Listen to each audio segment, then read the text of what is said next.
Zoom webinars platformos specifika yra tokia, kad mes dalyvių nematome ir negirdime, tai jeigu turėtumėte klausimų, rašykite juos į skiltį Q&A arba galėsite pakelti ranką ir užduoti savo klausimą garsiai. Kaip reikės tą padaryti, tai skiltyje React reikia paspausti mygtuką Raise Hand ir mes tada matysime, kad keliate ranką ir tuomet galėsite pasisakyti. Į visus klausimus atsakysime jau po pristatymo.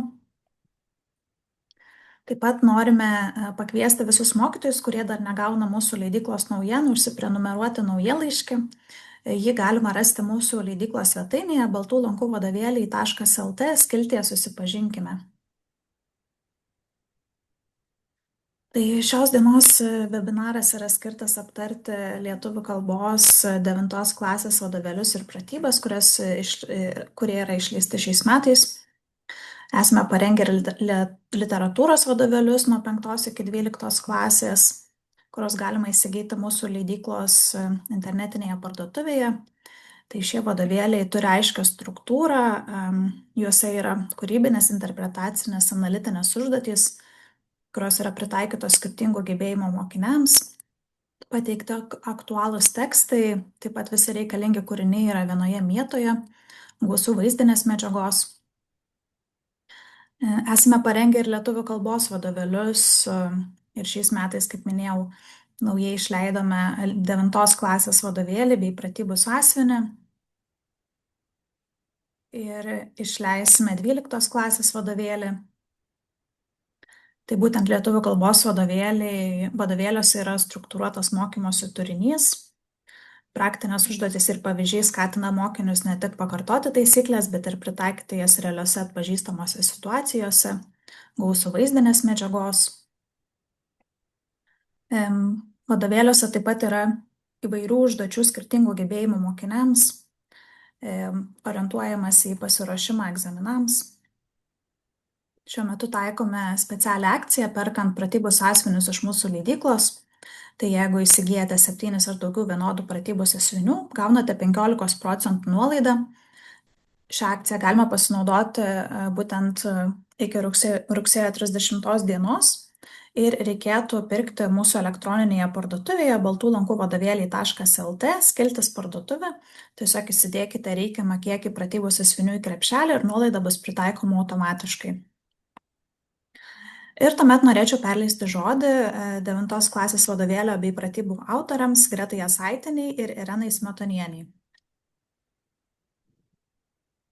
Sveiki, sveikos kolegės, pradėsiu matyti aš. Greta, jūs turbūt tik pasisveikinsite ir tiek. Labadiena. Nes po vadovėlio aptarimo pereisime prie svarbiausio dalyko, mano manimu, tai yra prie pratybų sąsiuvinio. Jau mačiau knygyne, labai gražiai atrodo, iš viso leidyklos knygos labai išsiskiria ir tokios gražios, visai kitokio dizaino, tai iš karto, kai įeini ir iš karto matyti, kur jau yra baltų lankų klet vadovėliai. Taigi, 9 klasė, be abejo, aš jums nepasakysiu nieko naujo, jūs puikiai žinote, tai yra kartojimas visų dalykų. Ir čia yra, mano manimu, dabar aš taip jau pradėjusi dirbti su naujais studentais, net ne lituanistais, aš turiu būsimus pedagogus, biologus, matau, į ką turėtų atkreipti dėmesį mokytojai dirbantys su 9 klasės vadovėliu. Negalima praleisti nei vieno dalyko, nes kitaip čia visam gyvenimui liks spraga. Pažiūrim kitą skaidrę kokią.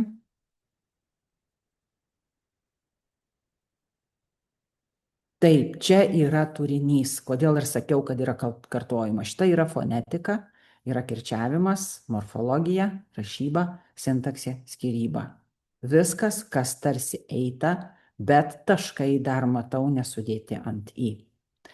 Labai norėčiau atkreipdėmėsi ir į pirmąjį skyrių, kur yra kalbama apie lietuvių kalbą kaip valstybės kalbą, todėl kad trūksta mūsų mokiniams atėjusiems jau studijuoti į universitetus, trūksta supratimo, jie tiesiog nelabai susigaudo, kas yra ta valstybės kalba, kas yra valstybinė kalba, kokios yra kalbos institucijos. Specialiai paklausiau būtent būsimų mokytojų, kas baudžia už kalbos klaidas, kas gali bausti. Iš karto buvo 100% atsakyta kalbos komisija.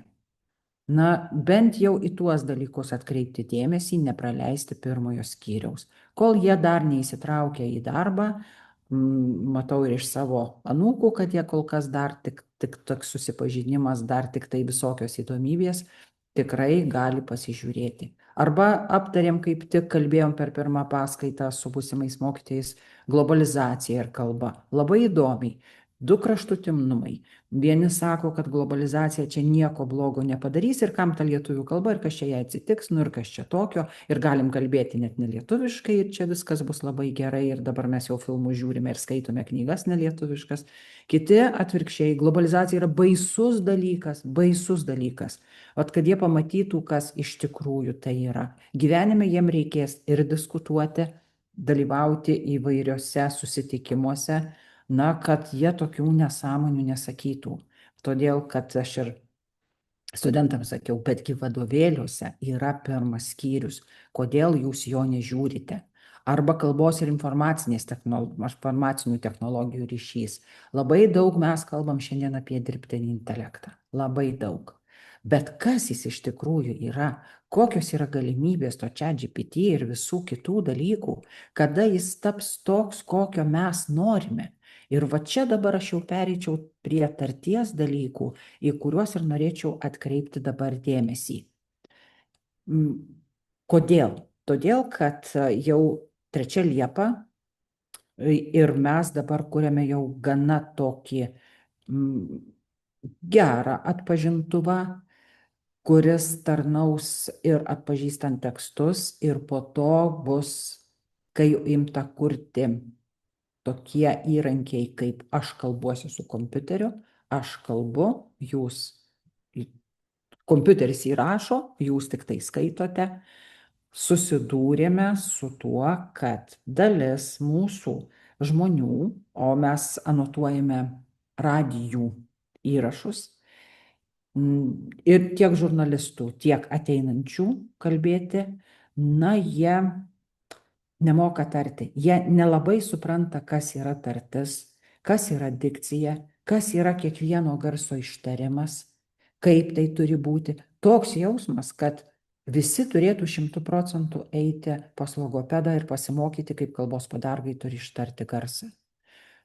Ir kodėl sakau, kad čia yra problema? Kompiuterininkai, jie tiesiog jau plaukus raunasi, jie sako, nebus jokio čia jum dirbtinio intelekto, todėl, kad anotatorius, o mes dabar jau turim pusiau automatinį anotatorių po 2 Liepų, jis net pažįsta žodžių. Todėl, kad yra pusė žodžio prie kito žodžio, yra visiškai neaiškiai sumalti garsai, jau nešneku apie ilguosius trumpuosius, galūnių tragiškai nėra, dėl to tas dirbtinis intelektas, anotatorius bando kurti tekstą. Visiški plėniai, nieko bendro neturintys su tuo tekstu, kokį nori pasakyti tas, kuris atėjęs prie mikrofono, nori mums išdėstyti kokią mintį. Tai yra baisu. Baisu, kad mes nepasieksim to, ko yra pasiekę jau visai kitos šalys, kitos kalbos, nes pirmiausia, tai yra susikalbėjimas. Kompiuteris turi mus suprasti. O jeigu mes pradedam ir viskas, ir jis nieko, ir tada jis surašo kažkokių raidžių kratinį ir ką tu turėsi, tu nieko neturėsi. Tuoj sakys, kad yra blogi kompiuteriai, blogi kompiuterininkai. Bet čia yra esmė, pati pradžia, tartis. Va ir tarties normos. Niekas daugiau jų neišmokys.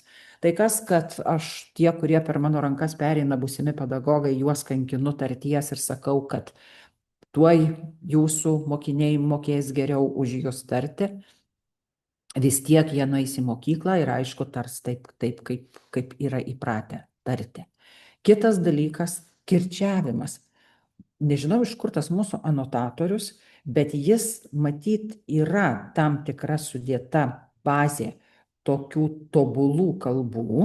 Esam ir mes patys įrašę tekstų ir gerų diktorių samdę. Ir jis stengiasi, jeigu sukirčiuoja gerai, viskas gerai, jeigu sukirčiuoja ne taip, o jis matyt, kadangi ir kirčiavimas yra sistema, jis tada rašo ir vėl kažkokius abrakadabra. Va štai mes ir priėjome liepto galą. Čia Muzikos ir teatro akademija organizavo prieš porą metų tokią konferenciją tarčiai skirtą, kad na, neįmanoma aktorių mokyti. Jie sako, koks skirtumas, kaip mes čia kalbėsim. Dar atsiranda, žinoma, ir mūsų kolegų, kurie tuoj pasako, a čia labai blogai, nereikia čia tos kalbos komisijos inspekcijos, jokių nutarimų, mes ir taip mokame kalbėti. O kai prasižioja, pasirodo, kad nemoka. Ir teko anotuoti kelis tuos, kurie sako, kad kalbininkai yra blogi ir nereikia kalbos institucijų. Ir būtent 100% anotatorius jų nesupranta. Va štai kodėl jie nekenčia nei kalbos, nei kalbininkų, kad jie visiškai jų kalbos aparatas yra atbukęs. Taigi ir tartis, ir kirčiavimas yra svarbu. Su būsimaisiais tais biologais mokytojais, na jau pradėjome vakar kirčiavimą, tai jie, oi, tik tai nedarykit mums kontrolinių, ar čia bus pažymys už tai, iš kur ta tokia baimė, aš sakau, ar nebuvote pamokoje, ar kas čia dabar darosi, pasižiūrėkit kirčiavimo elementarybės, ne tas kokias nors mokslinės, o elementarybės. Netgi kai gavome recenzijas vadovėlio, buvo toks priekaištas, kad reikia priegaidas labiau aiškinti ir vos ne visas teorijas, kurias ten universitete visas penultimas mokėties, kad būtų išaiškintos. O aš noriu, kad būtų paprasčiau. Ir vakar ir vėl buvo tas pats lakmuso popierėlis. Aha, štai ilgieji balsiai, gerai, jau radom, kas labai sunku, viskas puiku. Trumpieji. Ir kai pasakau, U ir I visada trumpi. Na, kaip trumpi, žinom, kad jie priegaidės neturi, vadinasi, kairinių kirčio ženklų, atkreipkite dėmesį, U ir I visada kairinių kirčio ženklų, išskyrus Ie ir Uo. Tai čia taip paprasta. Va štai kodėl aš ir norėjau rašydama, tai ir nekreipdama dėmesio į recenzentus, kad vaikams būtų paprasčiau. Gink Dieve, nepradėkite nuo to, koks sunkus yra mūsų kirčiavimas. Joba, kad dabar tų galimybių kirčiuoti žemaičiui savaip, suvalkiečiui savaip, aukštaičiui savaip, nepažeidžiant tik tai pagrindinių dalykų, kad vis tiek dėsnis ir algoritmas vis tiek turi išlikti, taip vis tiek algoritmai parašyti taip, o ne kaip kitaip, bet kad jeigu aš kirčiuosiu odą, odos, odai ir taip toliau, aš kuo puikiausiai pataikysiu į nutarimą, kurį dar pati priėmiau kalbos komisijoje, ir suvalkietis, kuris sakys, bet aš taip gražiai nemoku, kur oda ir taip toliau. Jis moka pagal savo sistemą. Tai aš manau, kad galima pasirėmus net ir tarme parodyti, kokios yra galimybės kirčiavimui. Joba, kad čia yra ir kirčiavimo žodynai, ir praktinė elektroninė kirčiuoklė. Tiesa, turiu atkreipti dėmesį, kad tiek studentai, ko gero ir mokiniai, tos kirčiuoklės randa klaidų. Taip, ji nėra tobula, tikrai nėra. Dėl to mes kalbos komisijoje nebuvom patvirtinę kaip privalomos tos kirčiuoklės, nes klaidų buvo labai daug, labai. Kodėl? Todėl, kad ten žmogus yra žmogus ir bet kada paspausti gali ir netyčia, ir pavargęs, o ten Joba dirbo studentai. Tai jeigu kartais pamatys mokiniai kokią klaidą ir sakys, gal čia yra ne taip, tai tikrai pasižiūrėkite, taip, visko taip gali būti. Na, o kiti dalykai, ten, kur rašyba, tai jau įkalta į galvą, tik tai dar kartą užviršavimas, kitaip sakant, tų pagrindinių taisyklių, kokią morfologiją, bent jau pagrindą, ir vėl ko labai noriu, kai jau kalbam apie normos dalykus. Na, kažkodėl yra bėda veiksmažodžio formos linksniuojamosios. Dalyvis, pusdalyvis, padalyvis. Ir vartosena šlubuoja, ir supratimas, kam jie reikalingi, iš kur atsiranda, kai jau pradedi aiškinti apie logiką, kaip turi išsidėlioti laikas, kad pirmas laikas bus štai taip, antras laikas taip, ir štai tau reikia dalyvio, kad pusdalyvis ten rodo to paties veikėjo atliekamą veiksmą ir duodi kokių nors ten sudėtingų įdomių sakinių, kur kad pamastytų, kaip čia kas yra. Jiem tada likstojasi viskas į vietas. Bet ne visi ateis į universitetus, ne visi ateis į filologijos fakultetą, ne visi bus mokytojai, bet visi bus tėvai. Ir po to skambina ir rašo mamytės ir nuolatos vakarais gaunam laiškų. Kokia čia nesąmonė?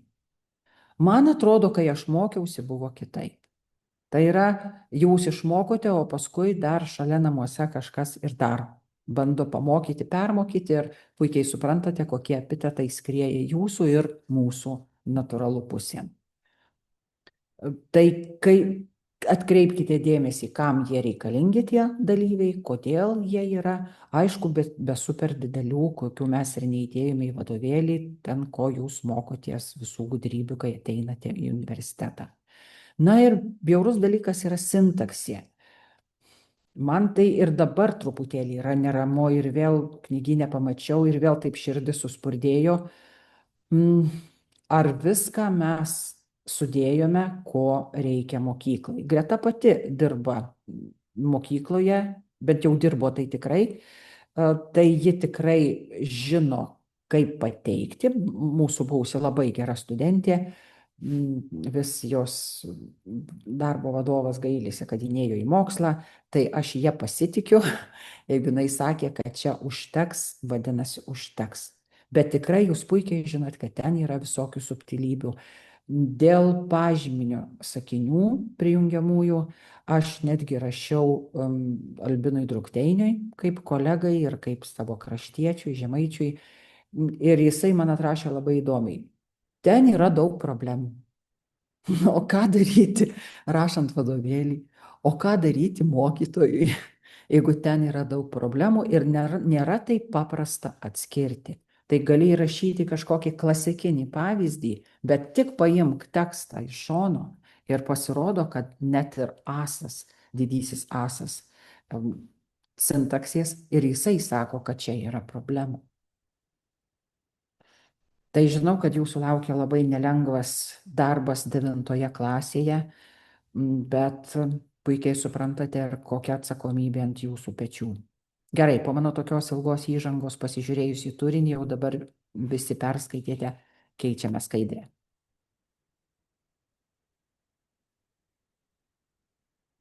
Na, o čia tarties normos. Kaip jas aš išdėsčiau, puikiai žinom, kad yra vienas vienintelis kalbos komisijos nutarimas reglamentuojantis tartį. Vėliau visai neseniai buvo priimtas dar vienas toks patikslinantis truputėlį, bet čia yra pagrindų pagrindas. Va tai, ką jie jau 9-okai turėtų žinoti ir mokėti. Galų gale, juk jau 10, tuoj 11, tuoj galų gale ir 12, bet artėja, jeigu jūs dirbsite su KLET leidyklos vadovėliu 11 klasės, tai ten yra įrašytas retorikos gabalas ir jie turės ruošti viešasias kalbas. Ir ten irgi jie pamatys, jeigu jie 9 klasėje neįtvirtins tarties, pamatys, kad yra didžiausia bėda. Viena iš blogybių tai, kad tavęs nesupranta, kad adresatas jis nori išgirsti mūsų galva, kaip aiškina mūsų kompiuterininkai. Ten yra elementariausias kompiuteris. Ir ten yra lygiai tie patys algoritmai, kaip ir čia kompiuteryje. Ir tie algoritmai jie turi atpažinti. Jeigu tik tai neatpažįsta, būna kaip tas mūsų anotatorius. Galėčiau jums parodyti, kokį pamatai tekstą ir supranti, kad nieko iš to teksto nebus. Kad tu nei rankom surinksi, nei tas anotatorius kada nors jį supras. Taip, šitoje puslapyje yra ir leidyklos tinklalapyje, galima pasižiūrėti. Spalvos tokios, mano manimu, labai malonios. Aišku, man labiau patiko 5-6, ten buvo daug gražių paveiksliukų, bet jau 9-okai paveiksliukų, manau, nebenori tiek. Jie labiau jau nori teksto, tai pritaikyta prie jų, tik spalvom atskirta, kas turėtų kristi į akis, bet nerėžiančios, aišku, spalvos. Taip, kita skaidrė. Na, čia toliau einama prie tos pačios tarties dalykų, kokios nors, pavyzdžiui, asimiliacijos, natūralu, kad jūs prisiminsite per tai ir nors vėliau bus rašyba, čia kelis kartus pakartosite, kad šiaip lietuvių kalba yra tokia, kur mes kaip tariam, taip ir rašom. Iš tikrųjų taip. Bet aišku, yra tam tikras procentas žodžių, kur yra neįmanoma ištarti. Pavyzdžiui, kokius kad, jeigu pradėčiau dabar visą laiką sakydama jum, ką nors pasakodam, kad aš suprantu, kad rytoj posėdžio 9 ryto, kuris bus SPK posėdis, aš jau nepaveščiau, todėl kad balso klostės jos tiesiog sureaguotų. Tai čia ir tada būkite tokie malonūs ir pasakykite, kad daugelis taisyklių yra tam, kad būtų lengviau kalbėti, kad netampytume balso klosčių ir šiaip balsą saugotume. Va čia asimiliacijos dalykai, ypač tie patys bjauriausi.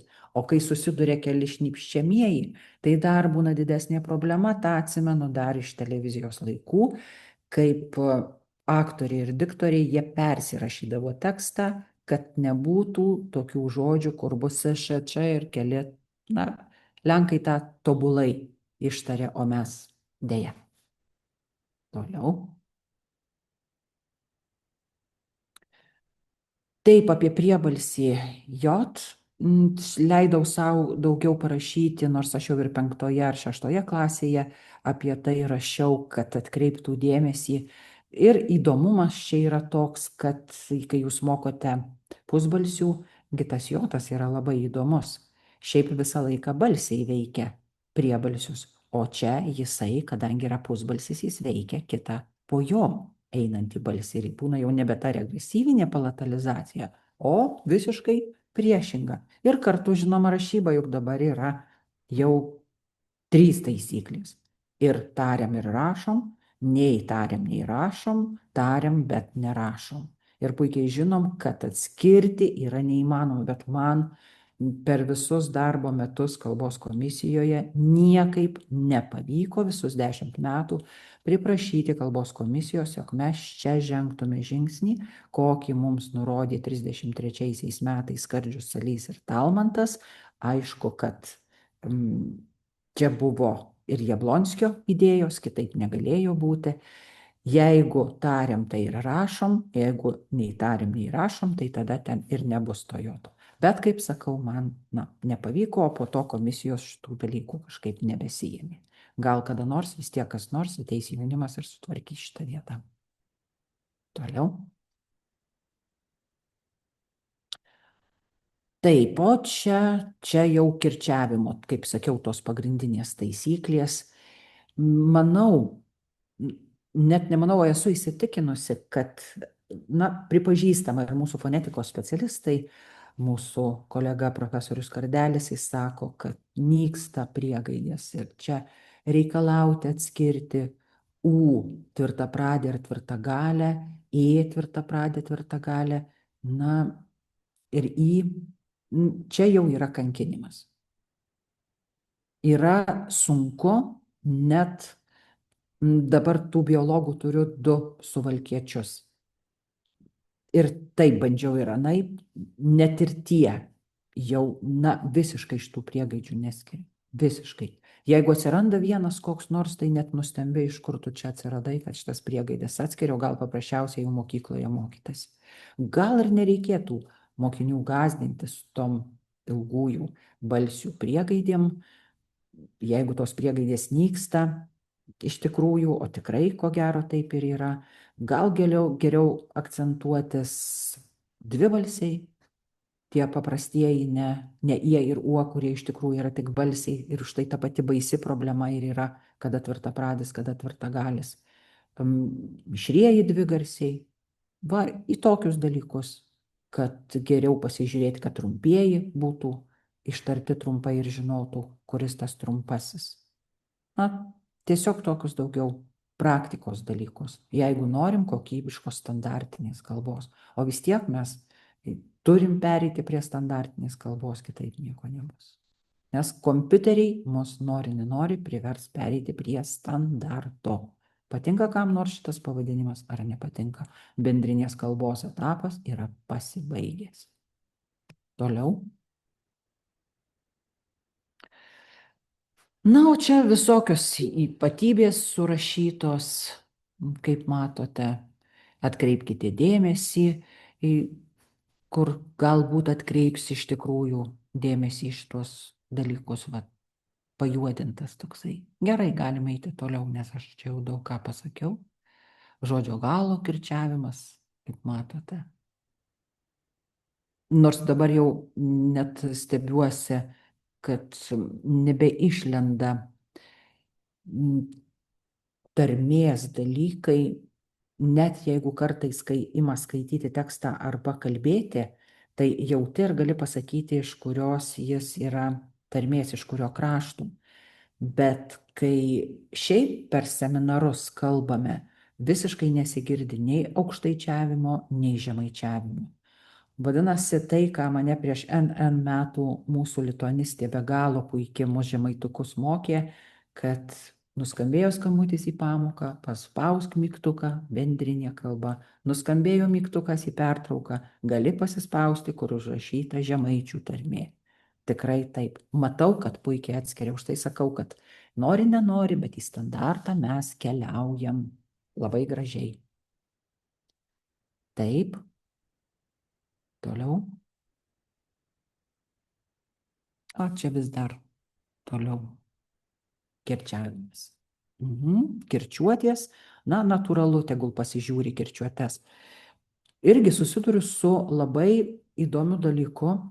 Ir vakar manęs tie biologai irgi klausė, sakiau, kad kirčiuotės jau eisime kitą savaitę, dabar tik įtvirtinam elementarybės, kad jūs suprastumėt, jog čia baimės nėra, mes susikirčiuosim 90% žodžių, iš to žinodami, kaip atvirieji AE kirčiuojami, kaip trumpieji, kaip dvigalsiai, dvibalsiai ir taip toliau. Oi, kirčiuotės yra baisu, tengi reikia kalt kirčiuotę. Nereikia. Aš, pavyzdžiui, visą laiką akcentuoju ir čia pažymėjau tik tai tuos, kur mes galbūt ir klystame. Kartais tarmė pakiša koją, kartais žargoniškas kalbėjimas pakiša. Ne šiaip žmogusgi 2 kojom, ne 4. Ir tai arklys 4 suklumpa. Vis dėlto yra tam tikri esminiai tokie linksniai, kuriuose kirtis turi šokti į galą, arba ten kokių mes, sakykime, padangų, sakom, valandų.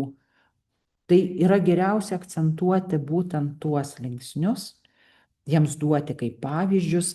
Pavyzdžiui, aš tikrai žinau ir kiek su žurnalistais dirbau ir dabar su savais studentais, kad, na, sunkiai yra 3 kirčiuotė. Visi tą pripažįsta ir dėl to aš parašiau 1, 2, toliau 4 kirčiuotė ir prie 3, tai yra tie jau ten sugrįžtam, ten ir Leskino dėsnis, ten sudėtingiau. Bet ten labai padeda būtent tie raktiniai žodžiai. Na, pavyzdžiui, nesu girdėjusi, kad kas nors netaisyklingai sukirčiuotų žodį pavardė. Pavardė visi per tiek metų sukirčiuodavo puikiai. Aš žodžiu stengdavausi, ne žurnalistai, kadangi jiems reikės kalbėti, kad jie ne raštu, o žodžiu. Tai paprasčiau. Kad jie mokytųsi įtvirtintų, galvoje būtų nesvarbu, koks tas kirčio ženklas, bet svarbu, kad būtų kirčio vieta vietoje. Ir tada šalia pridedi kitus panašius. Nu ir vietovardžiai, ir Kernavė, ir Sudervė, ir Pabradė, ir Gegužė ta nelemta, kur visi mano, tie, kurie neišmano kalbos, kad kalbininkai sakė, kad reikia gegužę kirčiuoti ir atranda tą linksnį, kur yra taip sukirčiuota, bet žino, kad yra Gegužė kaip pavardė. Aišku, kitų rasti kirčiuočių tokių raktinių žodžių, bet mokytojai turi.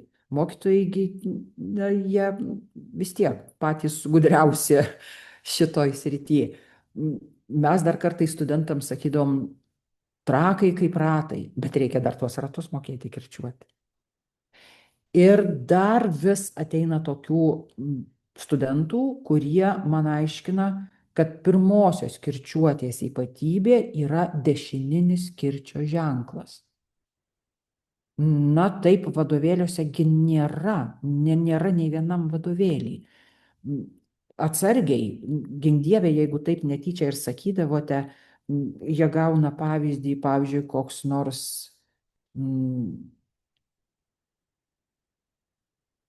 kokį čia, kur būna atitrauktas, va dabar pasakiau, nu, kad ir kokią nors vasarą, sakykime, nu jų bet čia riestinis kirčio ženklas.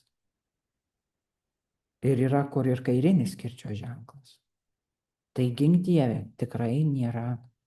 Aš manau, kad čia daugumai sakau tą, ką jūs kuo puikiausiai žinote, bet kadangi vis dar atsiranda tokių taip įdomiai pasakančių, tai dar kartą atkreipiu dėmesį. Toliau.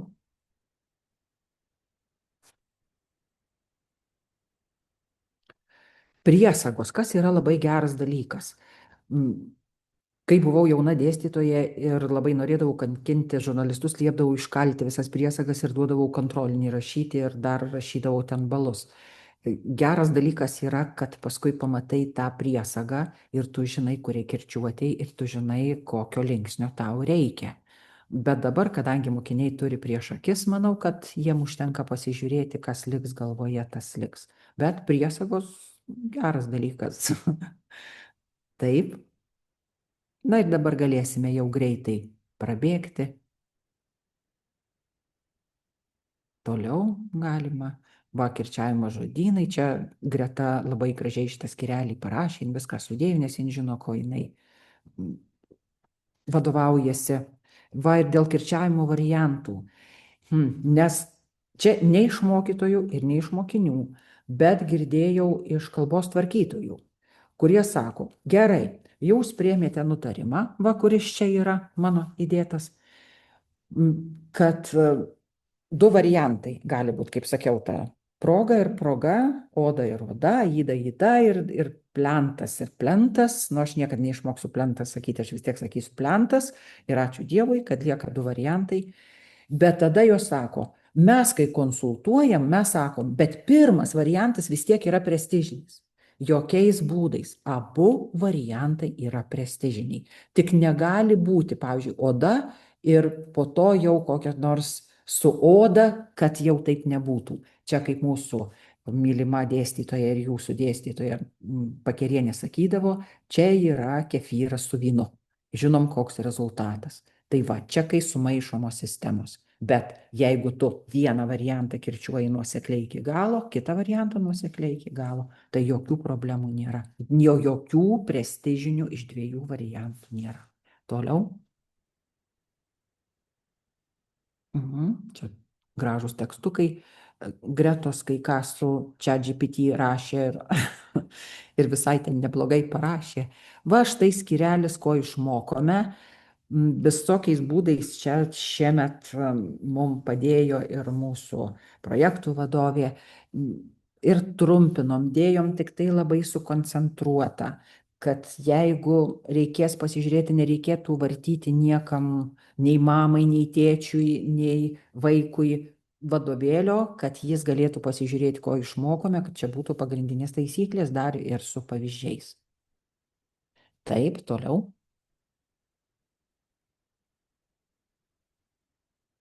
Toliau. Taip, kaip matot, ir kirčiuotės įdėtos, tiesiog pakartota, tas pats, tik tai sutrumpinta. Taip. Ir įsivertinimas Gretos sukurtas, nežinau, Greta, ar jūs kalbėsite apie tą įsivertinimą, ar čia dar būtų kokių skaidrių, kur būtų su vadovėliu, gal. Ir dabar pratybos. Tai grįžtame į tada į buvusią skaidrę ir norėčiau, kad Greta papasakotų apie įsivertinimą. Aš žinau, kad vieni mokytojai dirba su juo, kiti sako, kad ne, kad jiems yra nereikalingas. Bet bent jau Gretos dabar kaip yra sukurtos, tai aš pati netgi bandžiau pažiūrėti, ar aš čia ką nors atsimenu parašiusi tą dalį. Ir viskas, tada aš perduodu žodį Gretai. Tai laba diena dar kartą. Labai malonu, kad jūsų čia tiek daug susirinko. Mokslo metai jau prasidėjo, tikiuosi, kad jie prasidėjo sklandžiai. Na ir linkiu, kad šitie mokslo metai būtų ne tik sėkmingi, bet ir įkvepiantys.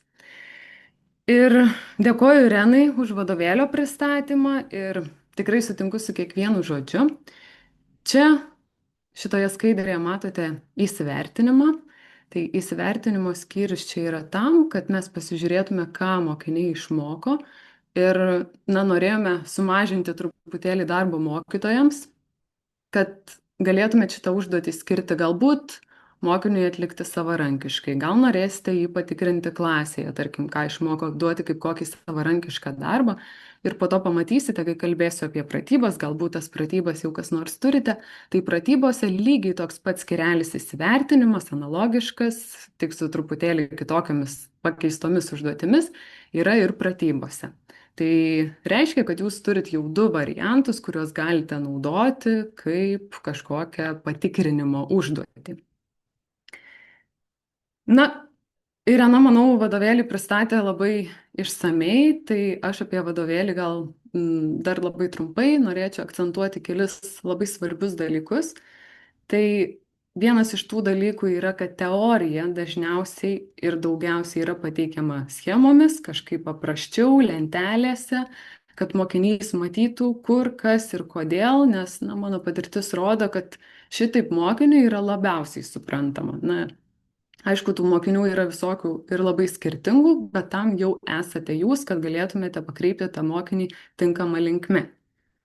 Na ir taip, tas įsivertinimo skirelis, kaip ir sakiau, ir tikriausiai žinot, ir Irena jau minėjo apie tą dirbtinį intelektą, tai dirbtinis intelektas tikrai yra dabar tas dalykas, kuriuo mokiniai domisi tikriausiai daugiausia ir bando juo visai pasinaudoti.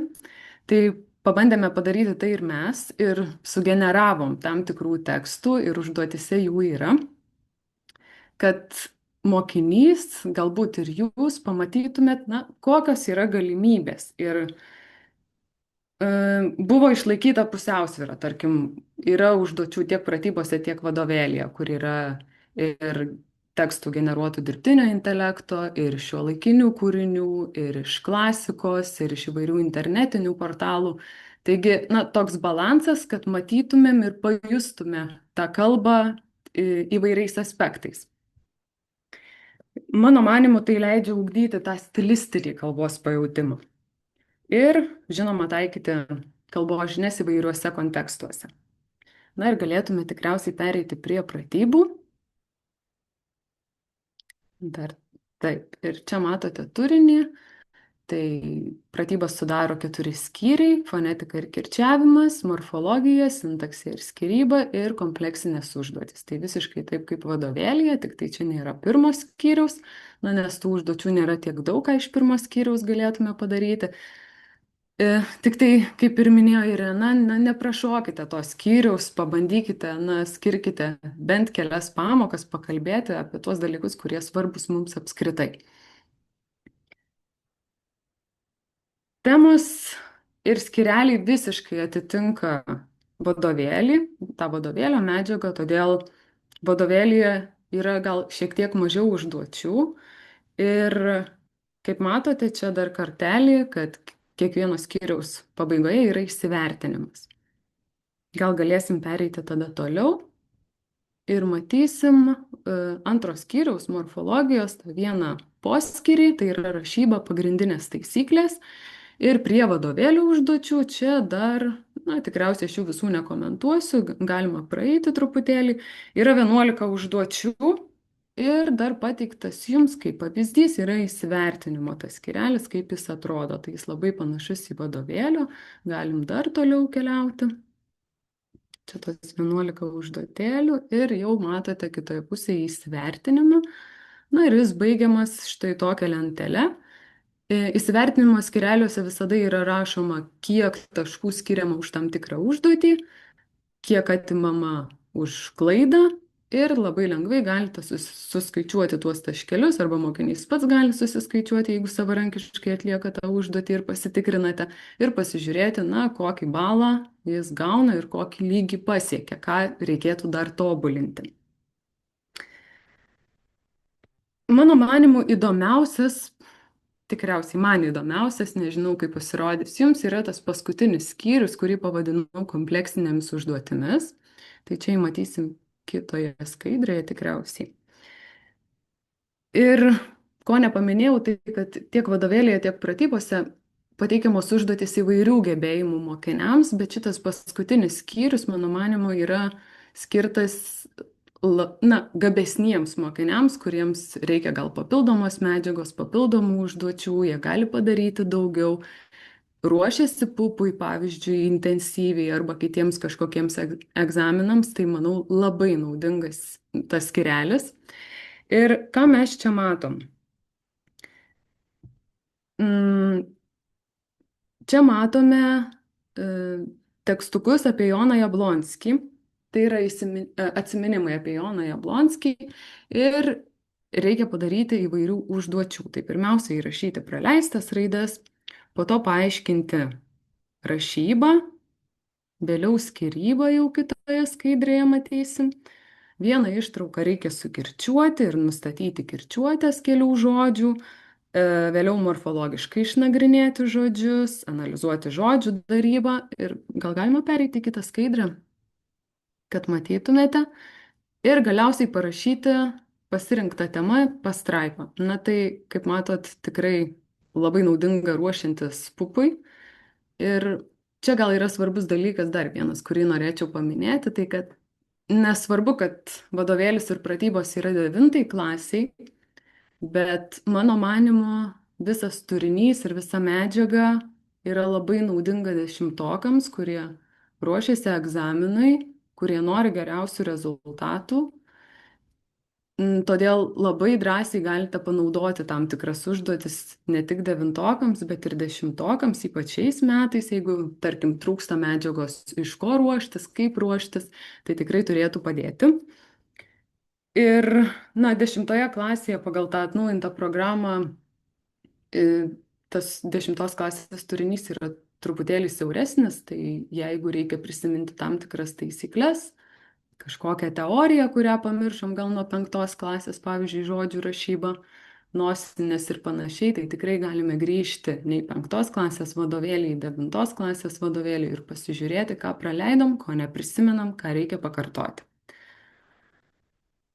Na ir tikriausiai jau pabaigai tai norėčiau pasakyti, kad labai kviečiam išbandyti, pritaikyti, ir atrasti tai, kas geriausiai tinka jūsų klasėje.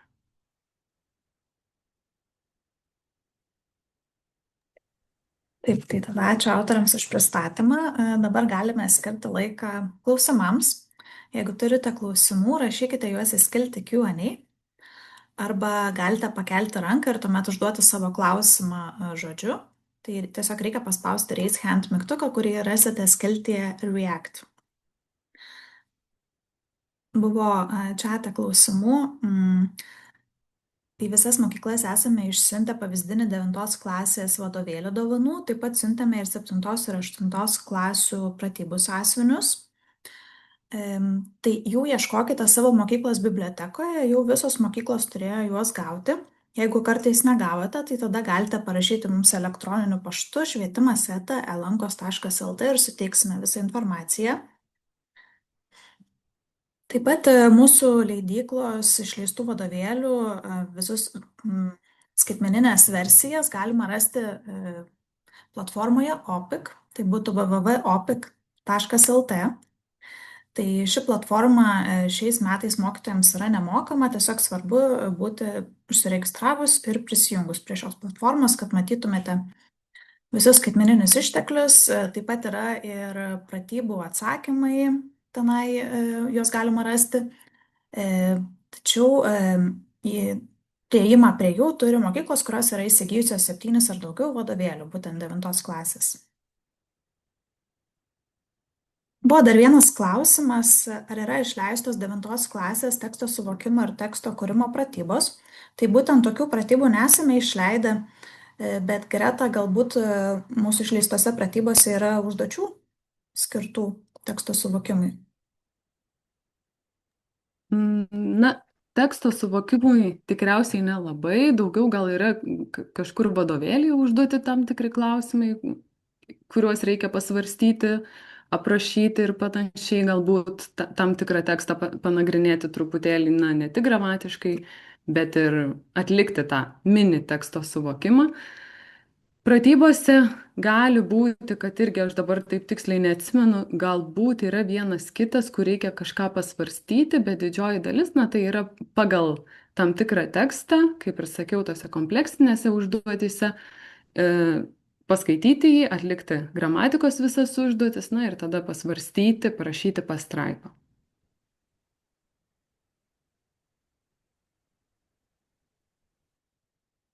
Tai laukiame daugiau klausimų.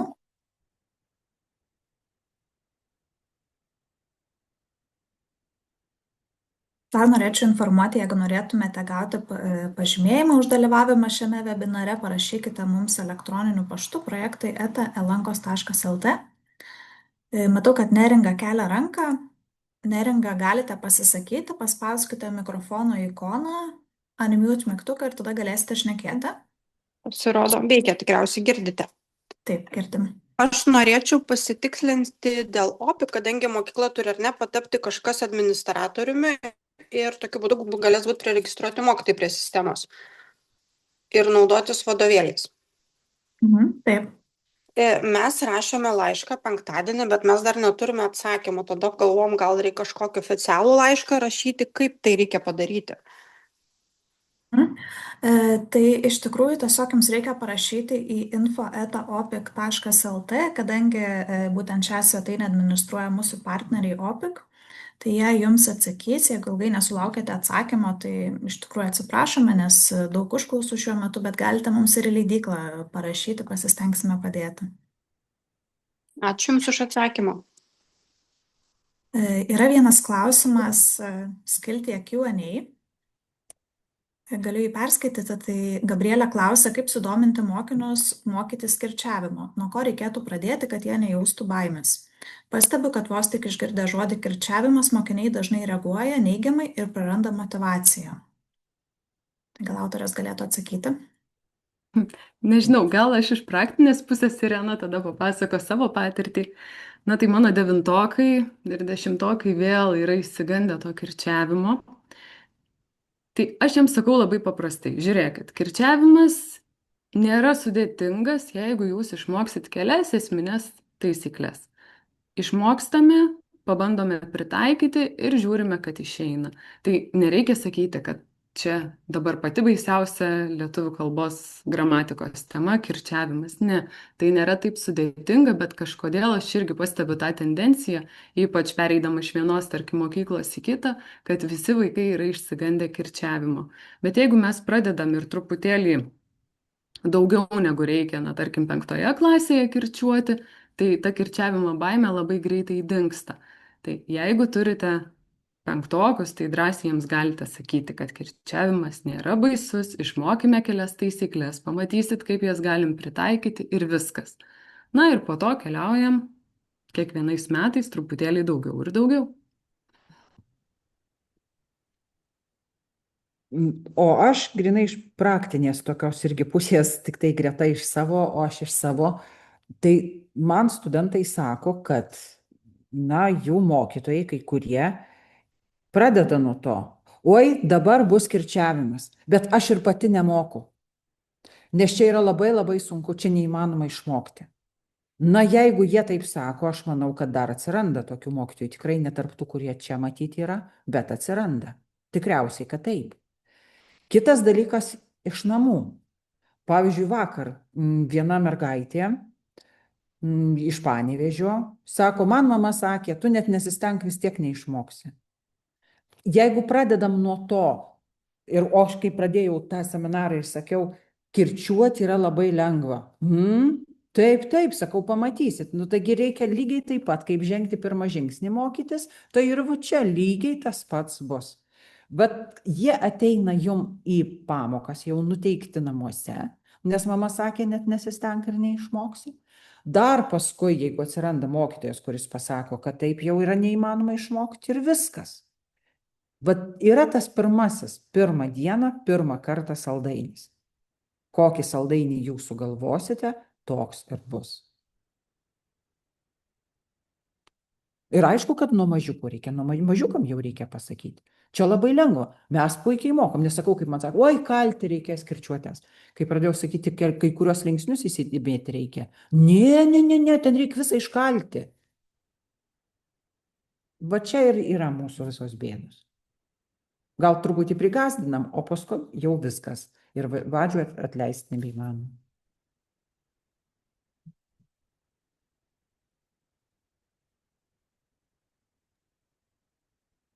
Klausimas, Romas klausia, lietuvių kalba pratybų sąsiuvinys, kaip užsisakyti mokyklai, nes leidžia tik privačiai. Mokykloms mygtuko nėra, tai dėl to pačio užsakymo mokyklos užsako lygiai taip pat per mūsų internetinę parduotuvę. Tiesiog jums reikia tada prie apmokėjimo rinktis išankstinę sąskaitą, kad apmokėjimas būtų taip vykdomas.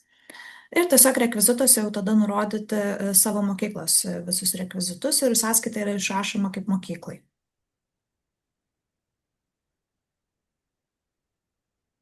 Taip, Daina klausia, kada sulauksime naujų 7 klasės literatūros vadovėlių.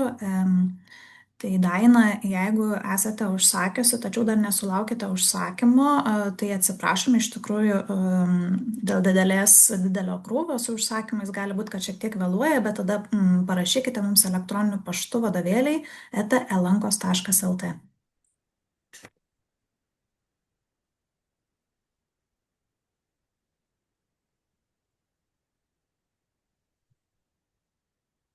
Naujų klausimų nematau. Jeigu dar kiltų kažkokių klausimų po webinaro, tai rašykite mums, skambinkite, tikrai stengiamės kuo greičiau atsakyti ir padėti jums. Taip, dar Jolanta paklausė, kaip prisijungti prie e-platformos, kad galėtume naudotis ištekliais. Tai reikia turėti savo mokykloje skaitmeninių platformų administratorių, kuris būtent administruotų OPIC platformą. Ir tuomet jisai prijungia visus mokytojus. Jeigu jūs tokio administratoriaus savo mokykloje neturite, tuomet parašykite elektroniniu paštu info@opic.lt ir jums suteiks visą informaciją, kaip prisijungti ir prisiregistruoti.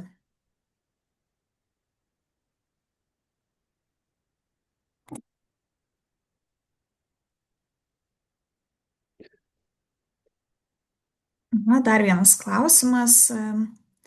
Taip pat Gabrielė, kaip galima sudominti mokinius mokytis apskritai gramatikos, kai užduotis vadovėliuose jiems atrodo nuobodžios? Kokius alternatyvius, patrauklesnius metodus ar veiklas galėtume rekomenduoti, kad gramatikos mokymasis būtų aktyvesnis, prasmingesnis ir įdomesnis? Na, čia yra amžinas klausimas ir amžinas atsakymas. Kaip juos sudominti, o kaip jūs įsivaizduojat, mums reikia sudominti, pavyzdžiui, būsimus lituanistus, kurie irgi įstoja su 20 pasirinkimu, sėdi per paskaitas ir sako, o kaip nors paprasčiau negalima? Čia yra lygiai tas pats, o kaip tu gali sudominti? Negali šokti, negali dainuoti, na, aišku, gali per pamokas tą daryti, bet gramatika yra gramatika. Ir ji visur yra. Kiek pakalbam, pavyzdžiui, su kolegom ar iš Ispanijos atvažiavusių pas mus dirbti universitete ar iš Italijos, jie sako, nu, bet čia yra gramatika. Čia gramatika. Net ir vokiečių, kur vokiečių mokytojas jisai, aš jo žodžius įdėjau netgi į savo mokomosios knygos pradžią, kur jisai sakė, gimtosios kalbos gramatikos reikia mokytis gimtakalbiui. Mokytis. Čia yra gramatika, čia yra mokslas. Gali tik pasakyti, tu sužinosi tokių dalykų, tu sužinosi, nori vartoti kalbą, kaip ir studentai mums sako. Mes norim, va čia į retoriką, kai ateina, mes norim va čia visaip tą kalbą vartoti, va visaip įdomiai. Aš sakiau, pirmas žingsnis, vis dėlto jūs turite išmokti sistemą. Išmoksite sistemą, galėsite ją naudotis.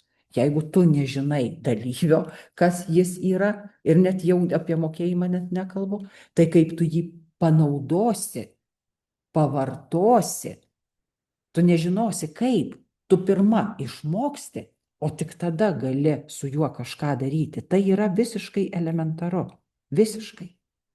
Tai va jiem ir bandyti sakyti, jūs sužinosit taip, kad galėsit po to kalba laisvai reikšti savo mintis.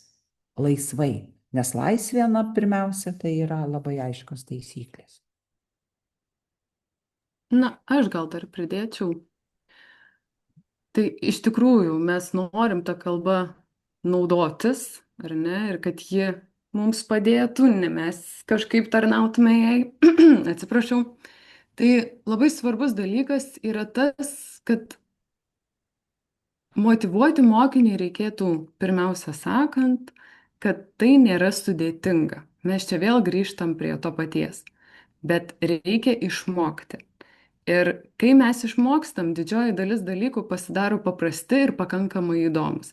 Net pastebiu iš tų mokinių, kurie, tarkim, na, truputėlį lėtesnio tempo, gal ir gebėjimai šiek tiek kitokie negu itin gabių vaikų. Bet jeigu jie ima suprasti, kad ir tą patį kirčiavimą, bent truputėlį vieną taisyklę išeina pritaikyti ir sako, o, tai kirčiavimas įdomus, tai dabar padarykim dar kokį nors žodį, parašykim, pakirčiuokim, darykim kažką. Taip, ir kai vaikas ima suprasti, tas mokinys, pasidaro įdomu, tada gali mokytis toliau ir, na, gal ta gramatika imasi rodytis netokia baisi. Taip, ir Greta čia gali paliudyti, pavyzdžiui, kaip Smetona aiškina apie rūšį arba giminę, kaip jisai sako, vat, yra galimybė pasakyti, aš skaitau knygą ir knyga yra mano skaitoma. Ir mokinys išgirdęs, jis sakys, o ką taip galima, nes man per retoriką būna, aš ten jos aiškinu, čia yra vaikščiojimas ant peilio ašmenų, norma, nenorma. Bet žiūrėkit, galima eiti ašmenimis ir nenukristi. O ką taip galima? O čia buvo galima brūkšnį rašyti, o čia buvo galima taško neparašyti. Ai, tai reklamoje viskas galima. Va, kai jie tokias galimybės pamato ir sakai, va, tu gali šitaip pasakyti, tai jam tada pasidaro įdomu. Arba, pavyzdžiui, dažnas irgi būna klausimas, jau čia mokinių, kai su mokiniais kur nors susitinkė, jie sako, kodėl anglų kalboje yra tokie sudėtiniai laikai, o lietuvių kalboje jų nėra. Bet čia yra kaip tik turbūt proga mokytojui ir pasirodyti. O žiūrėk, kokių yra siaubingų laikų. Ir paimi ir pademonstruoji. Bet tu, pavartodamas tą mūsišką, lietuvišką pliuskvamperfektą, tu pasakai tokį va niuansą, va tokį. Ir tada jiem pasidaro įdomu.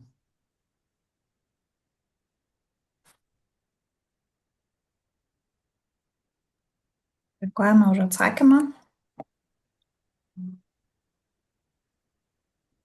Romas klausia, miela lektorė Irena, leiskite paklausti, kiek įmanoma mokiniui skirti kirčiavimo pamokų, jei 10 klasėje PUP sistemoje dar nenumatoma. Kiekvienas mokytojas daro be abejo kitaip, ar taip, Greta? Kiekvienas. Jis pasiskaitė. Na, aš pati juk irgi dirbau mokykloje. Ir irgi tie prakeikti planai, kurių visi nenori, irgi susiskaičiuodavau pamokas ir susidėliodavau, šitiek skirsiu tam, šitiek skirsiu tam, šitiek tam. Žiūrint, kokius jūs mokinius gaunate.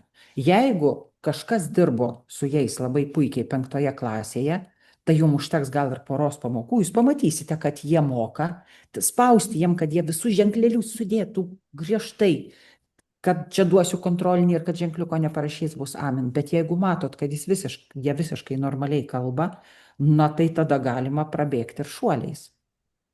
O jeigu jau jie nemoka, tai tada jau aišku yra tragedija, vadinasi, jūs turėsite aukoti ir kažkam kitam. Sutrumpinti.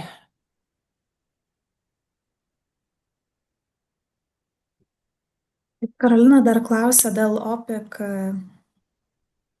administratoriaus, tai iš tikrųjų prieika gali būti tiek pas bibliotekininkę, tiek pas bet kurį mokytoją ar administracijos atstovą. Čia jau priklauso nuo jūsų mokyklos, kurį atstovą būtent jūs išsirinkate ir tiesiog, jeigu nežinote būtent, kas yra jūsų mokyklos administratorius, taip pat parašykite į info@opik.lt ir jums suteiks informaciją. Taip, ar dar būtų kokių klausimų?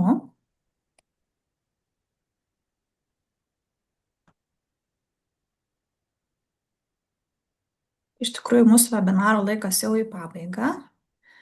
Aha, dar Audronė klausia, o ką daryti, jeigu klasėje 10 mokinių spec poreikių ir jiems net slenkstinis lygis neįkandamas? Nežinau, tai yra tragedija. Bet puikiai žinom, kad mes neišspręsim nei vadovėlio autoriai, nei leidykla, niekas.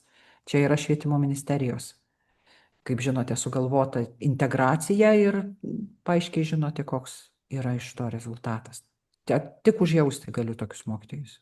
Žinau, kaip jie paskui pervargsta ir net pabėga iš mokyklos. Geri mokytojai. Pervargsta, perdega tiesiog. Dar Romas klausia, ar pana lektorė Irena kada nors organizuotų mokytojams seminarų.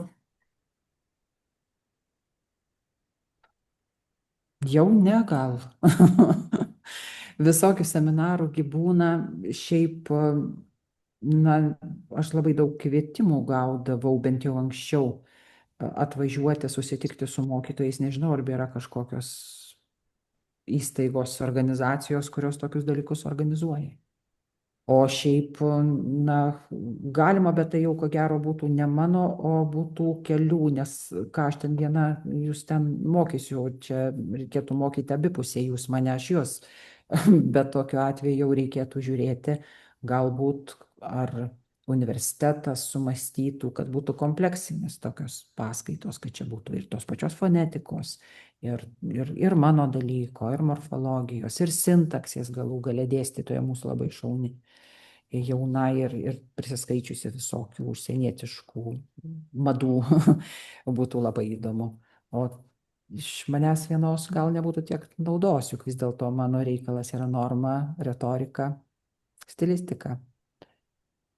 Tai kai buvau pirmininkė, tai važinėdavau, taip su mokytojais susitikdavau labai daug po visą Lietuvą. Ten man buvo visai kitas tikslas. Aš norėjau, nutarimai kokie išeina, nebe mokytojų žinios, skyrybos vyko, pertvarka, norėjau rašybos pertvarką. Ir ten mes ir diskutuodavom, ir aš ir velnių gaudavau nuo mokytojų, ir kai kas nepavykdavo. Tuo metu tai buvo visai kitas tikslas - pasitarti ir kažką daryti. O dabar jau yra mokslinis darbas visai kitaip. Aš jau gerokai nutolusi nuo jūsų problemų. Aš dar gal norėčiau pridurti prie to Audronės klausimo, kuris buvo apie specialiųjų poreikių mokinius. Tai Audronei reikėtų nelikti vienai su tais mokiniais ir būtinai kreiptis į pagalbos vaikui specialistus, prašyti mokytojo padėjėjų, kurie padėtų, na, bent jau tą slenkstinį lygį įveikti, jeigu tai yra įmanoma.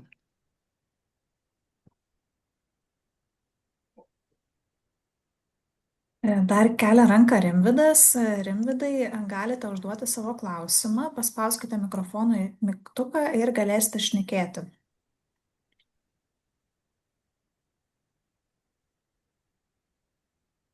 Turite matyti savo ekrane unmute mygtuką. Ačiū, neturiu klausimų. Netyčia paspaudžiau. Supratome.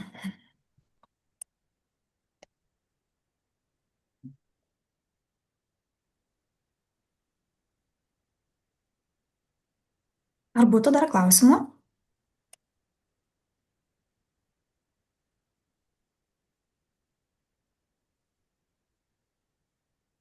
Naujų klausimų nematau, tai tuomet galime ir užbaigti šios dienos webinarą. Tai dėkojame autoriams už tokį išsamų ir įdomų pristatymą. Ir dėkojame visiems susirinkusiems ir dalyvaujantiems. Noriu atsisveikinti ir tuomet iki kitų kartų. Tikrai iki kitų kartų, dar susitiksime. Vis.